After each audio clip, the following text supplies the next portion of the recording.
Krish. How are you doing? Good, good, good. Long time. Yeah, Yes. it's been a very long time. Yes. So there have been some case updates. I just wanted to update you on the same. Sure. Tell me. So you remember that the last communication I had with Lodha was when I had replied to the notice they sent me, trying to threaten me and intimidate me about removing the videos you had published, They right? sent you a legal notice, right? It was not a legal notice. It was a notice It was sent a by... notice from their CRM department. It was a legal sounding notice, but it was from their CRM guys.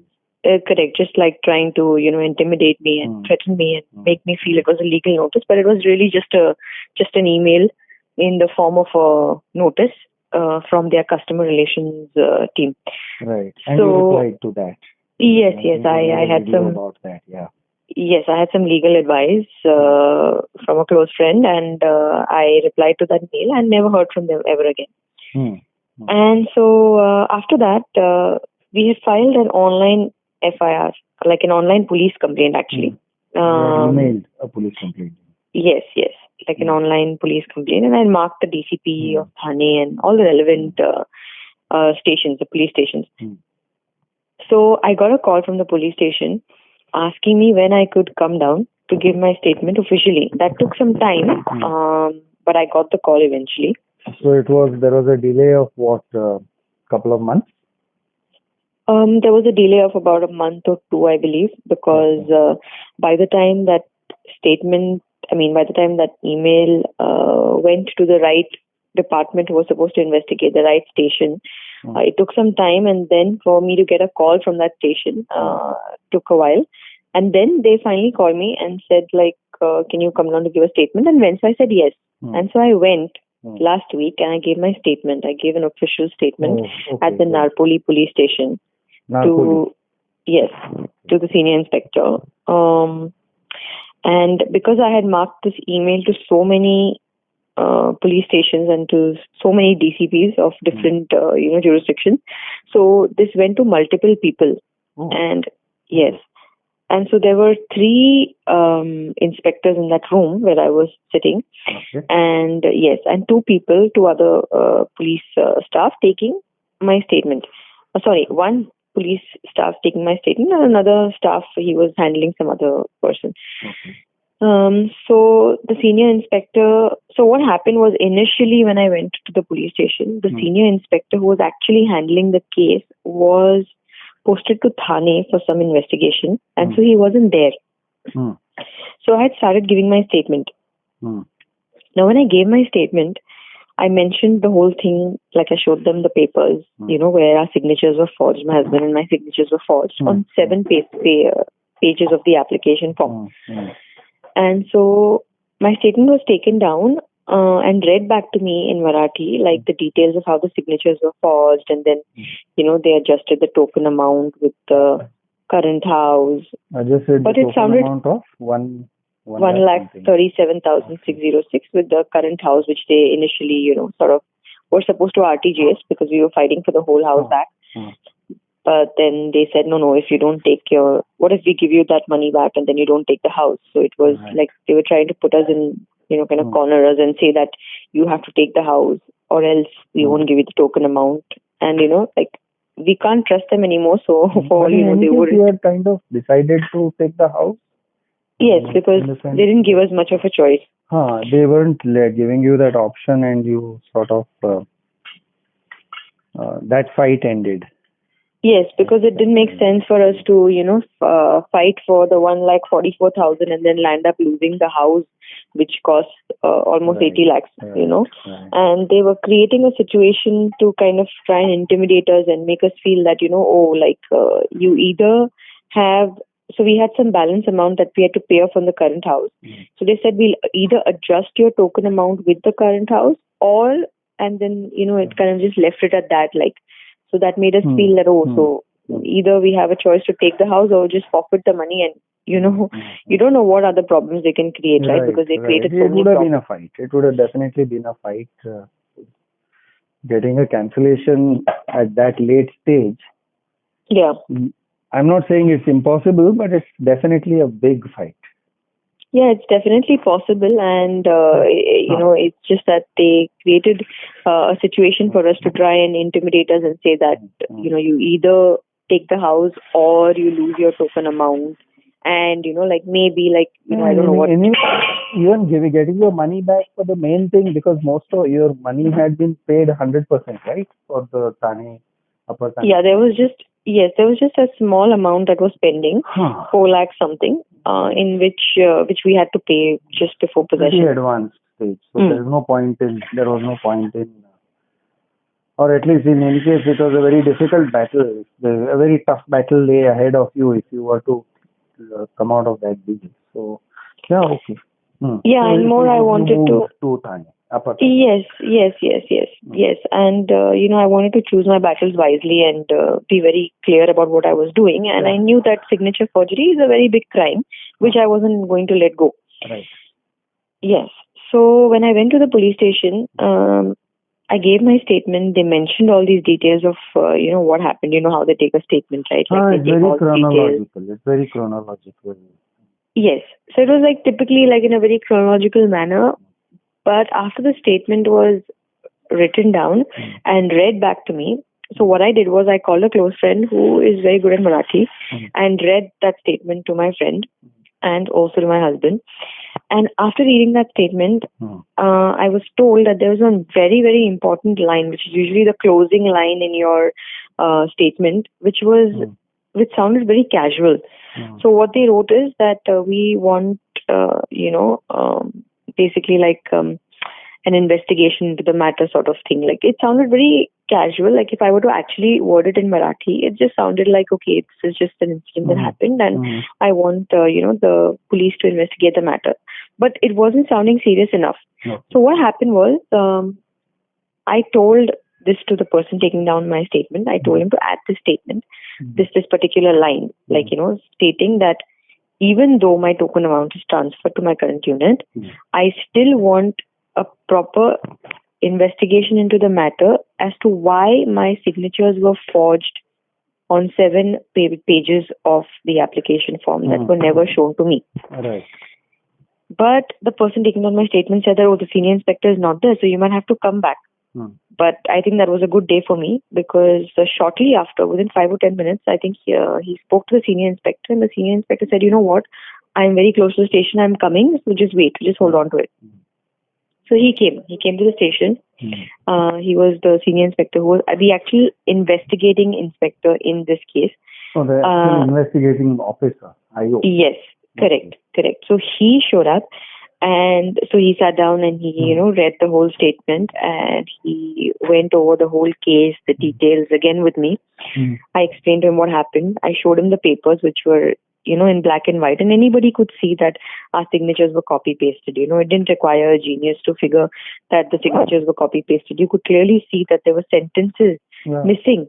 I spoke to him about that clause for which they held our token amount for 3 years. I spoke to him about that clause 3.5, saying that this is the clause based on which they were holding back our token amount, but this clause isn't even complete and our signatures are copy-pasted over it. And he looked at it and he's like, oh yeah, I see that the clause isn't even complete. He read it and he said, yeah, where's the clause? Just one second,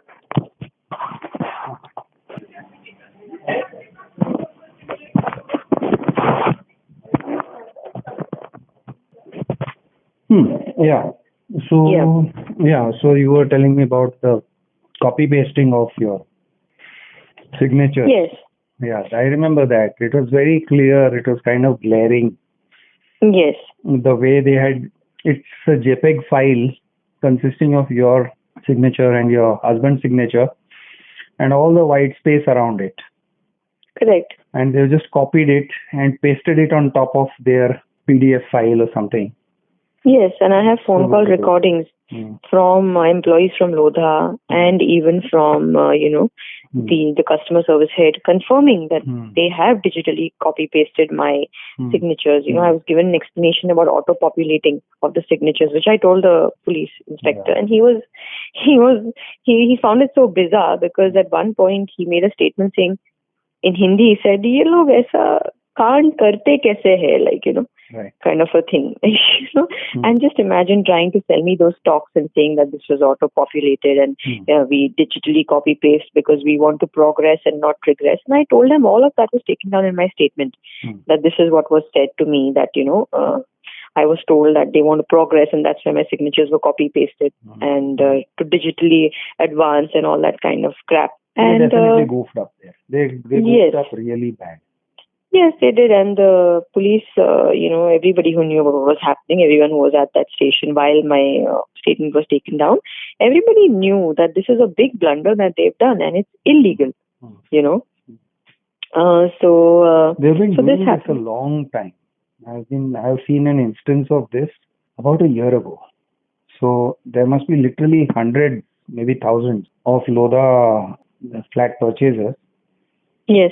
If they just look at their application form, they will see that their signatures have been copy pasted. I mean, not all of them may have been done as badly as yours, over the clauses and all. But it is very visible in a lot of application forms.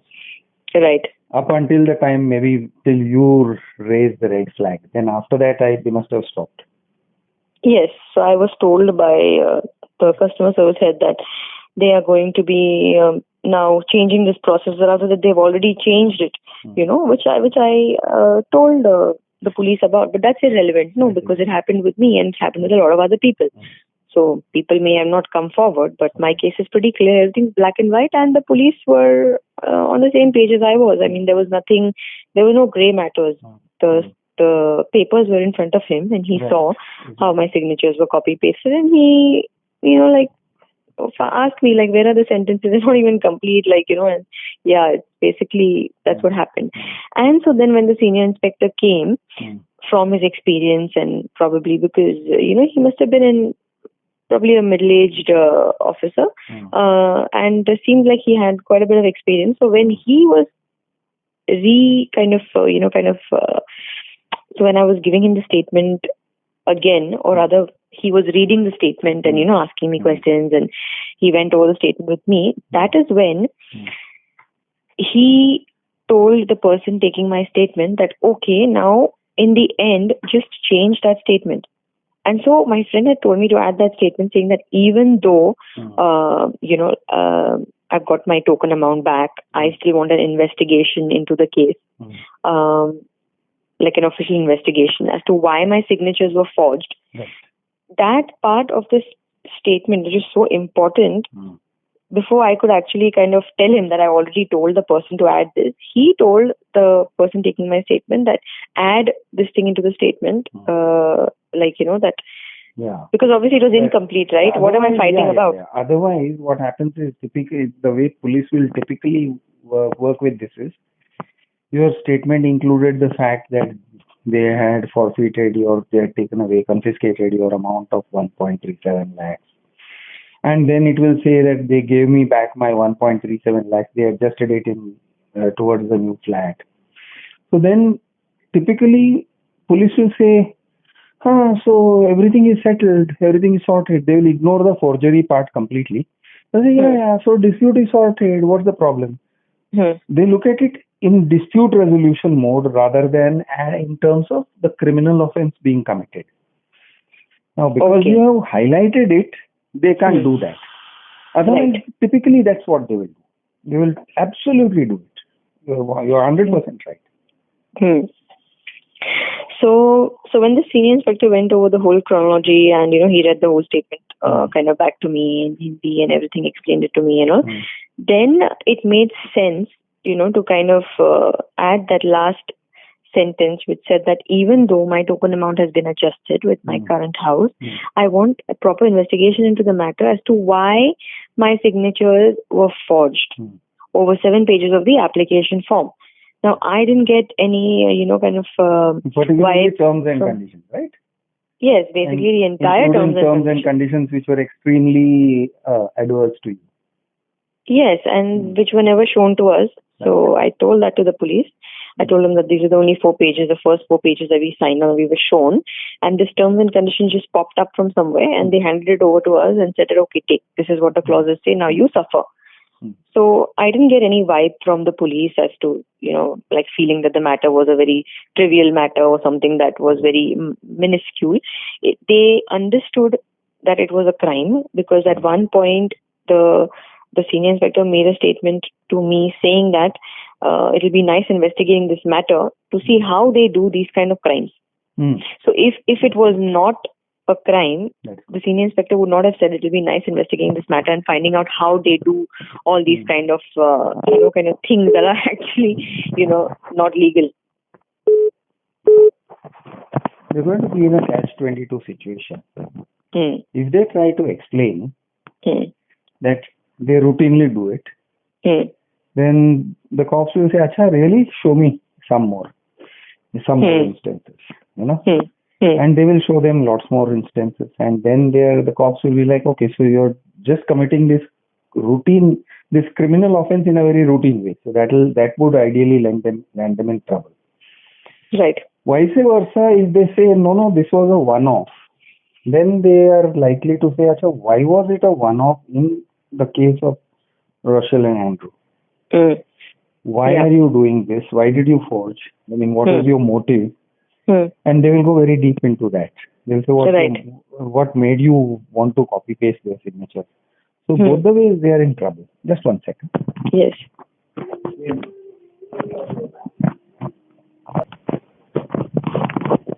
So this way or that way, it's sort of a devil and deep sea kind of situation. Yes. And it's not just done once. They've done it multiple instances in your saying, and it's so visible. I think it's a tough pity. Yeah. I hope it results in an FIR. They routinely do these things. They do a lot of things routinely. Right. The things which is a crime basically, right? Yeah. They do a lot of these criminal things or criminal offenses, and they do them very routinely. And usually police gives them a free pass. Okay. Then they've gotten used to doing a lot of these things. Let me give you one instance. Just a second. Yeah. Hold on.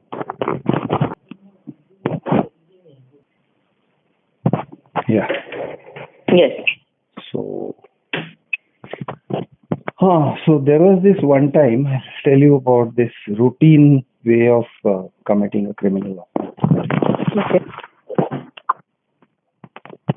There was this one time that a guy who had bought a studio apartment in Lodha, Belmondo, that's on the outskirts of Pune. He called me. Okay. This is there in my blogs. I think 2016 or so. He told me there is a deficiency, or he felt there was a deficiency, carpet area deficiency. Okay. It was supposed to be a 400 square feet flat or something. Okay. Right off the bat, when he had sent me the plans, I said, this doesn't look like 400 square feet because we totaled up the spaces. He sent me the brochure. Even in the brochure, it was obvious from the dimensions that it couldn't be 400 square feet. We said it looks like about a 25% deficiency. Okay. So he took an architect to measure it.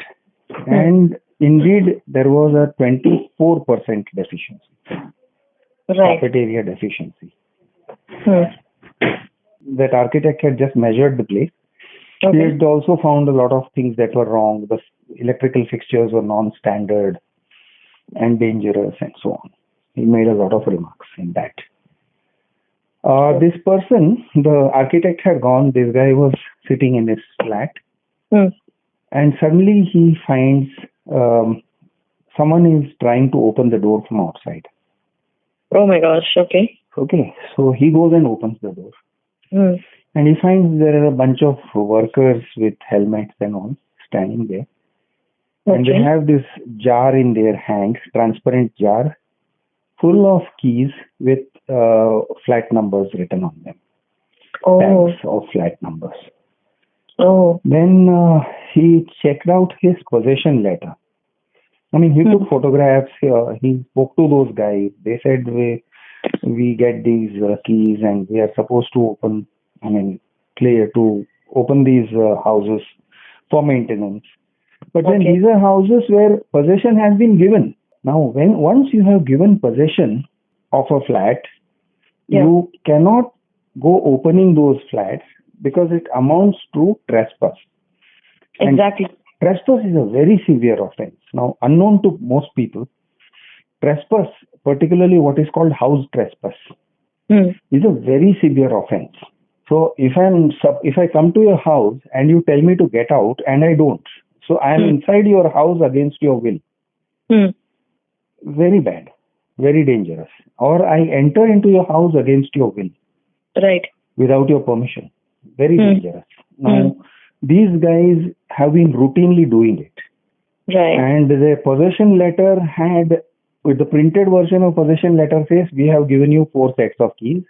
Hmm. And they have overwritten on the 4 with pen and they have turned it into a 3. So they have given you 3 sets of keys. The guy signs received, and then 1 set of keys stays with the workmen.